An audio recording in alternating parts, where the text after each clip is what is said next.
या ठिकाणी काही बिल्डर आणि काही सत्ताधारी यांनी मिळून मोठ्या प्रमाणात अनधिकृत बांधकाम केलं आणि आता तिथे राहणारा व्यक्ती भोगतोय।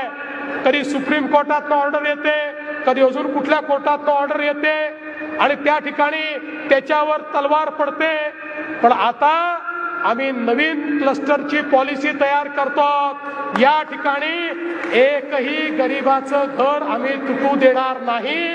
गरीबाला त्याच्या घराला नियमित करण्याकरता आम्ही पॉलिसी आणू आणि त्या पॉलिसीच्या माध्यमातून हे जे यांचं अनधिकृत पाप आहे ते पाप आम्ही अधिकृत अशा प्रकारच्या इमारतींमध्ये परिवर्तित करण्याचं काम करू। हे इतके हुशार आहेत। इतके वर्ष महानगरपालिका निवडणुका आल्या की तुम्हाला घाबरवतात, तुमचं पाणी बंद करून टाकू, तुमचं घर पाडून टाकू, ते आले तर तुमचं घर पाडून टाकतील। एक गोष्ट लक्षात ठेवा, देवेंद्र फडणवीस आणि एकनाथ शिंदे घर देणाऱ्यांपैकी आहे, घर घेणाऱ्यांपैकी नाही आहे। देण्याची दानत असलेले लोक आहोत आम्ही। फक्त आमच्याकडे येऊ द्या या संस्कृतीतून नाही।